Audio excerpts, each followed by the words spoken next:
Topic sir. దీంట్లో ఇప్పుడు ఈ ఉత్తర ద్వార దర్శనానికి సంబంధించి గతంలో 2 రోజులు అనేవారు. ఇప్పుడు దాన్ని 10 రోజులు అంటున్నారు. అసలు శాస్త్రం ఏం చెబుతుంది? 2 రోజులేంటి? 10 రోజులేంటి?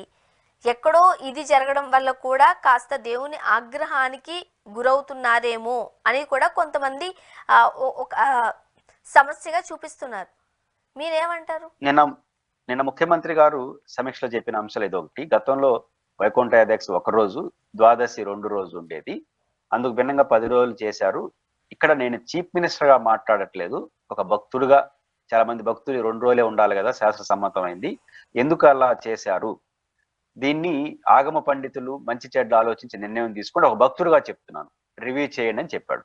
ఆయన ఆదేశించాల. అంతవరకు ముఖ్యమంత్రి గారిని అభినందించాలి. కానీ చర్చకు వచ్చింది కాబట్టి, అందులో ముఖ్యమంత్రి చెప్పాడు కాబట్టి సీరియస్ గా తీసుకుంటారు.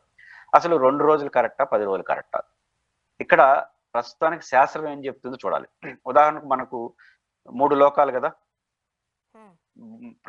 స్వర్గలోకం, భూలోకం, పాతాళ లోకం.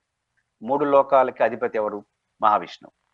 కట్టి మహావిష్ణువు 3 లోకాలు పరిపాలించి 3 లోకాలకు అధిపతి.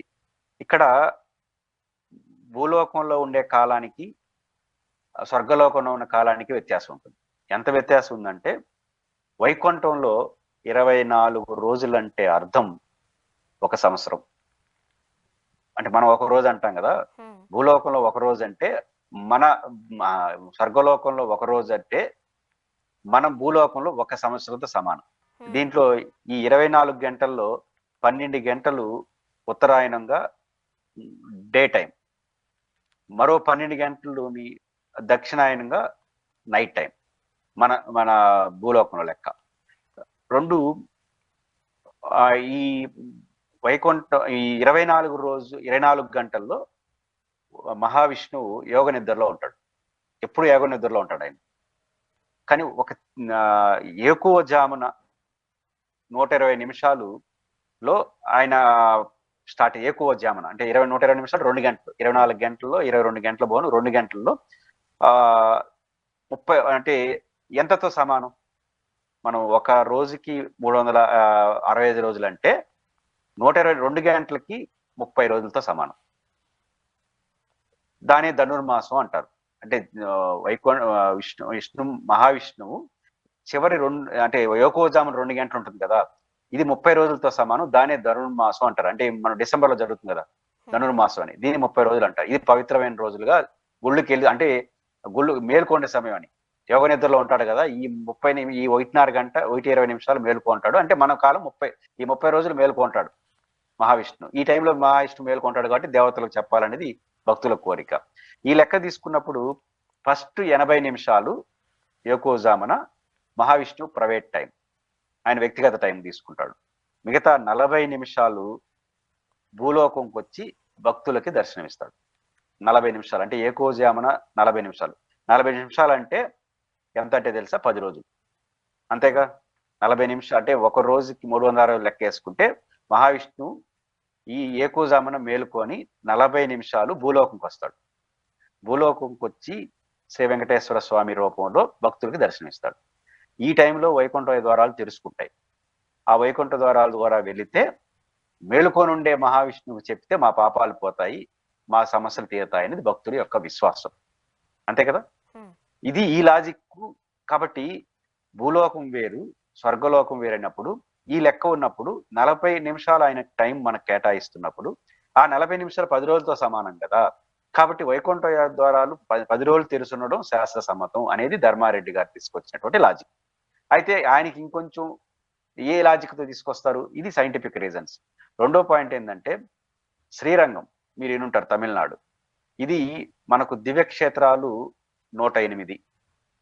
ఈ 108 దివ్యక్షేత్రాల్లో శ్రీరంగం మూలం. మనకు హిందువులకు భగవద్గీత మూలాధారం ఉంటుంది, మూల గ్రంథాలు ఉంటాయి కదా, ఆ రకంగా వైష్ణవ ఆలయాలకు మూలం శ్రీరంగం. తిరుమల తిరుపతి కూడా వైష్ణవాలయం. కాబట్టి వైష్ణవాలయాలకు మూలం శ్రీరంగం. శ్రీరంగంలో డే 1 నుంచి అంటే దశాబ్దాల శతాబ్దాల నుంచి శ్రీరంగంలో 10 రోజుల పాటే వైకుంఠ ఏకాదశి ఉంది. నెంబర్ 1, వైష్ణవాలయాలకు మూలాధారమైనటువంటి శ్రీరంగంలో 10 రోజులు ఉంది. మనం వైకుంఠానికి భూలోకానికి టైం ఫ్రేమ్ చేసుకుంటే ఏకోజామున 40 నిమిషాలు చివరి 4 నిమిషాలు మేలుకొని మహావిష్ణువు శ్రీ వెంకటేశ్వర స్వామి రూపంలో దర్శనమిస్తున్నప్పుడు 40 నిమిషాలు అనేది 10 రోజులతో సమానం కదా. కాబట్టి 10 రోజులు ద్వారాలు తెరుచుంటే భక్తులకు దర్శనం ఇస్తారు, ఎందుకు మనం క్లోజ్ చేయాలి అనే ఆలోచనతో ధర్మారెడ్డి గారు 1 ఇయర్ పాటు స్టడీ చేసి చెప్పారు. అయితే ఇప్పుడు ముఖ్యమంత్రి గారు చెప్పారు కాబట్టి నా పాయింట్ ఆఫ్ ఏంటంటే ఇది శాస్త్ర సమ్మతం అనేది అంగీకారం అయితే 10 రోజులు పెట్టడం మంచిది. ఎందుకంటే నిన్న ఘటన ఏం జరిగింది స్వర్ణ గారు, మేమందరూ ఒకటో తేదీ కొట్టుకోవాలనే కదా సమస్య. 10 రోజులు వైకుంఠ ద్వారాలు తెరుచుంటాయని ఆయన రోజుకి 50,000 చొప్పున 5 లక్షల టికెట్లు ఇస్తాము హాయిగా తీసుకొని అని టీటీడీ చెప్పింది. కానీ ఎందుకు దూరినారు? మొదటి రోజే దొరకాలని టికెట్, అంతే కదా. నా వైకుంఠ ఏకాదశి అంటే మొదటి రోజే పోవాలని అందరూ మొదటి రోజు కోసం ట్రై చేయడం వల్ల వచ్చిన పంచాయతీ ఇది. కానీ 10 రోజులు కూడా మనం దర్శనం చేసుకునే దానికి అవకాశం ఉందనేది ప్రతి భక్తుడు నమ్మితే ఈ రోజు రాత్రి రేపు తీసుకుందాం అనుకోరా. కాబట్టి 10 రోజులు కానీ శాస్త్ర సమ్మతం అయితే 10 రోజులు పెడితే రద్దీ కూడా తగ్గుతుంది. ఇది కూడా పెద్దలు ఆలోచించాలి. శాస్త్ర సమ్మతం కాకపోతే క్లోజ్ చేసేసేయండి. అండ్ ఇది ఇంకొంచెం శాస్త్ర భక్తులకి సమ్మతం. కూడా దేవుని దర్శనం చేసుకోవడానికి వీలుంటుంది, అది అంటుంది సాటిస్ఫాక్షన్ శాస్త్ర ఉంటుంది. వీలు ఉంటుందంటే ఇప్పుడు ఉదాహరణకు రాత్రి పూట వెంకటేశ్వర స్వామిని నిద్రపోస్తారు, అప్పుడు కూడా భక్తులు బయట వెయిట్ చేస్తుంటారు. అలాగనే మనం లోపల పంపించలేం కదా, నిద్ర టైం అనేది ఒకటి ఇస్తున్నాం కదా. కాబట్టి శాస్త్ర సమ్మతం ఎంత ఉంటే అంత అలో చేయండి. శాస్త్ర సమ్మతం శ్రీరంగం ప్రకారం మూలాధారం శ్రీరంగంలో 10 రోజులు ఉంది.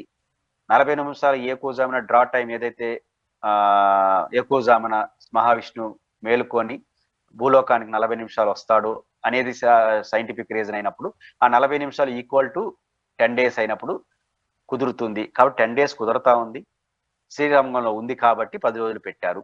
ఇది శాస్త్ర సమ్మతం కాదు, ఇది అపచారం అని కానీ సైంటిఫిక్ గా మీరు అనుకుంటే క్లోజ్ చేసేసేయండి. ఒకరోజు శాస్త్ర సమ్మతం అయితే 10 రోజులు ఏంది అని అనుకోవద్దండి. శాస్త్ర సమ్మతం అయితే మాత్రం 10 రోజులు కొనసాగించండి. శాస్త్ర సమ్మతం మరియు భక్తుల ప్రయోజనాలు రెండు ఉన్నాయి కాబట్టి ఆలోచించండి. ఈ శాస్త్ర సమ్మతం అవునా కాదని ధర్మారెడ్డి గారి కాలంలో మొత్తం పీఠాధిపతులు మఠాధిపతులు అందరి అభిప్రాయాలు తీసుకొని చేశారు. ఇప్పుడు మళ్ళీ మీరు రివ్యూ చేయదలుచుకుంటే చెయ్యండి. శాస్త్ర సమ్మతం కాదో తేల్చండి. శాస్త్ర సమ్మతం కాదని నిరూపితే క్లోజ్ చేసేసేయండి. శాస్త్ర సమ్మతం అయితే మాత్రం భేషజాలకు పోకుండా గత ప్రభుత్వాన్ని నిందరేయకుండా మీరు కంటిన్యూ చేయండి. ఇది భక్తులకు సౌకర్యం వస్తుంది.